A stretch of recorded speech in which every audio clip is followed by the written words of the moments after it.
अस्सलाम वालेकुम जी, welcome back to my channel. I hope सब ठीक होंगे, हम भी ठीक हैं अल्हम्दुलिल्लाह। और हमारा रमज़ान बहुत अच्छा जा रहा है। आप बताएं कि आप लोगों का रमज़ान कैसा जा रहा है। अब तो रोज़े ख़त्म हो गए और आज ना मैंने भी ये कपड़े निकाले हैं। हम लोग जा रहे हैं दावत पे और मैं यहाँ पे ये कपड़े निकाल के रखे हैं कि मैं प्रेस कर दूँ। और अरहाम के कपड़े तो मैं प्रेस करके नहीं रखती होती, लेकिन अपने और हस्बैंड के प्रेस करके कुछ रखती होती हूँ। हस्बैंड के कोशिश करती हूँ सारे प्रेस करके हैंग कर ही रखूँ, और अपने कुछ कुछ रखती हूँ कि अचानक कहीं जाना पड़ जाए या कोई आए, घर में कोई मेहमान आए या इस तरह, तो फिर मुझे पहनने के लिए मेरे पास हो तो मैं वो रख देती हूँ, ठीक है, अदरवाइज़ नहीं। तो इस दफ़ा मैंने वो भी नहीं प्रेस करके रखे हुए। तो अभी मैं यहाँ पे कपड़े डिसाइड कर रही थी कि मैंने क्या पहना। उन दोनों के डिसाइड हो गया था, मेरा डिसाइड नहीं हो रहा था। शायद जब आपके पास थोड़े वो कहते हैं ना कि ऑप्शन ज़्यादा हो तो फिर शायद इसीलिए समझ नहीं आ रही होती। और लड़कियों को मेरे ख्याल से ये प्रॉब्लम लड़कियों के साथ होती है कि समझ ही नहीं आ रही होती कि कौन से पहने, क्या पहने। और ये मेरे ख्याल से सबके साथ ही ऐसा होता है। तो मैंने भी यहाँ पे कपड़े निकाल दिए कि मैं इनमें से कौन सा ड्रेस पहनूं। और इसके एक साइड पे ये डला हुआ था, एक साइड पे ये था, और ये येलो वाला भी मैंने निकाला था। तो मैंने कहा कि चलो देखती हूँ इनमें से कौन से पहनूं। मुझसे डिसाइड नहीं हो रहा था कि मैं कौन सा पहनूं। कभी कह रही थी ये पहन लूँ, कभी कह रही थी वो। तो फिर फाइनली मैंने ये वाला निकाला, मैंने कहा इसको पहन लेती हूँ। और ये मैंने लिया था खाड़ी से, और ये जो इसकी ओपन नहीं है जस्ट, लेकिन इसका ये बॉर्डर सा बना हुआ था डिज़ाइनिंग के लिए। तो मैंने इसका ना ऐसे डिज़ाइन बनवा लिया था कि लाइक लगे कि ये ओपन है, लेकिन ये शर्ट ओपन नहीं है। तो ये लॉन का है मेरा, और ये मेरा 2 पीस था। तो अभी मैंने ये निकाला है, अभी सारे कपड़े वगैरह प्रेस करूँगी।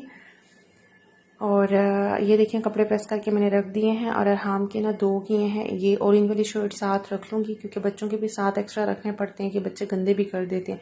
हस्बैंड के भी प्रेस हो गए और मेरे भी प्रेस हो गए, तो करके तो अबाया ही जाना होता है। लेकिन वहाँ पे जो है जाहिर सी बात है अबाया चेंज करके, यानी कि मुझे दुपट्टा साथ लेके चली जाऊँगी मैं, तो मैं दुपट्टा कर लूँगी। तो मैंने ये ड्रेस अपना प्रेस किया है। तो हम लोग जा रहे हैं अफ्तारी पे, और अफ्तारी पे हम लोग कहाँ जा रहे हैं वो भी मैं आपको बताती हूँ। और यहाँ पे ना जितनी दफ़ा मैं आई हूँ, फर्स्ट ये रमज़ान ऐसा है कि मैं अफ्तारी पे किसी के घर जा रही हूँ। तो पिछली 2 दफ़ा क्योंकि कोरोना बहुत ज़्यादा था, और ये जिन फैमिली के घर हम जा रहे हैं, ये हस्बैंड के फ्रेंड हैं, उनकी फैमिली यहाँ पे है। वो 2 भाई हैं और वो 2 बहनें एक ही घर में, यानी कि दोनों बहनों की शादी एक ही घर में हुई हुई है।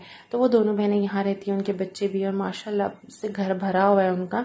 तो उन्होंने हमें इनवाइट किया था, तो हम लोग उनकी तरफ जा रहे। रमज़ान से पहले एक दफ़ा मैं गई थी, जब मैं पाकिस्तान से आई थी, तो मैं उनसे मिलने के लिए गई थी, क्योंकि लास्ट 2 ईयर्स हो गए ना मेरे ख्याल से। तो वो जब लास्ट टाइम यानी कि मैं आई थी, तो तब कोरोना पीक पे था और कहीं भी नहीं आते जाते थे, तो फिर इसलिए नहीं गए थे। और इस दफ़ा जो है फिर मैं गई थी। तो अभी आज उन्होंने हमें इनवाइट किया इफ्तारी के लिए, और हम लोग उनके घर जा रहे हैं। तो उनका घर हमारे घर से तकरीबन हमें 45 मिनट्स, फर्स्ट टाइम जब मैं अभी जब वापस आके गई थी, क्योंकि अब उन्होंने घर भी चेंज कर लिया था, तो 45 मिनट्स लगे थे। और अभी इसलिए हम लोग थोड़ा सा जल्दी निकल गए थे कि हमें लेट ना हो जाए। हम कई दफ़ा ट्रैफिक इतनी होती है तो उस वजह से लेट ना हो जाए। तो अभी हम लोग निकल रहे हैं, तो हमने कहा कि चलो टाइम पे ना उनके घर पहुंच जाते हैं। तो हम पहुंचे, पहले बैठे, हम गपशप किए। अब इफ्तारी का टाइम है, और वो बर्तन जो है वो रख रही थी, और उन्होंने बनाया था चना चाट और फ्रूट चाट, साथ में पकोड़े थे और फ्रूट वगैरह काटा था उन्होंने, साथ में चटनी, खजूर और जाम शीरे वगैरह और इस तरह की चीज़ें थी। तो ये इफ्तारी थी, और फिर हम लोगों ने इफ्तारी की, और इफ्तारी करने के बाद फिर हम लोगों ने नमाज़ पढ़ी। और नमाज़ पढ़ने के बाद बैठे हम लोग थोड़ी गपशप की। इनकी ना ये जो हैं, जिन भाई के घर हम गए थे, इनकी मदर भी आई हुई हैं, फिर उनके साथ भी गपशप की। फिर उसके बाद खाने का टाइम हो गया। खाने में उन्होंने बनाया हुआ था चिकन, बनाया हुआ था चिकन, और चिकन कौरमा था ये, और साथ में चिकन पुलाव था, और साथ में ये स्वीट राइस भी थे, रायता वगैरह, सैलड वगैरह, ये सब कुछ था। तो फिर हम लोग बैठे, हम लोगों ने खाना शाना खाया, गपशप की, हम लोग ने है खूब सारी गप्पें भी लगाई हम लोगों ने। तो फिर उसके बाद जो है वो हम लोग घर वापस आ गए। और वापस आने के बाद ना मैं तो सो गई थी, इतनी थकी हुई थी कि ऐसे लग रहा था जैसे ना मैं पैदल चल के गई थी, या वहाँ पे सारा काम मैं ही कर रही थी। इतनी थकान हो गई थी, यकीन करें आप। फिर सहरी का टाइम है, और अभी मैं बना रही हूँ यहाँ पे सहरी। और मैं सो गई थी, और हस्बैंड ने सालन बना दिया था, और चने बनाए थे उन्होंने, और वो फिर हम लोगों ने सहरी में वही खाए। मैं बस अभी फिर साथ में बस पराठे बना रही हूँ, और अभी हम लोग सहरी करेंगे। तो उन्होंने मुझे बनाना था सालन, मुझे बनाना था, लेकिन मैं इतनी सख्त थक गई थी और पता नहीं एकदम इतनी नींद आ गई।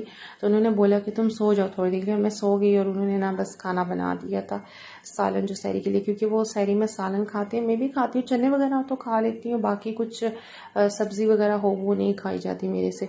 तो फिर इसलिए जो है वो ये चने उन्होंने बनाए थे और चने उन्होंने बहुत मज़े के बनाए थे। अच्छा पता है, हम औरतें जो होती हैं ना खाना बनाती रहती हैं, लेकिन जब कभी कोई मर्द खाना बनाता है ना, इस तरह कोई मेल घर में खाना बनाए, तो वो बहुत टेस्टी लगता है। उनका हाथ ऐसे लगता है कि उनके हाथ में इतना टेस्ट है। और वाकई मेरे हस्बैंड कोई चीज़ जब बनाते हैं ना, स्पेशली मटन, तो बहुत मज़े का बनाते हैं।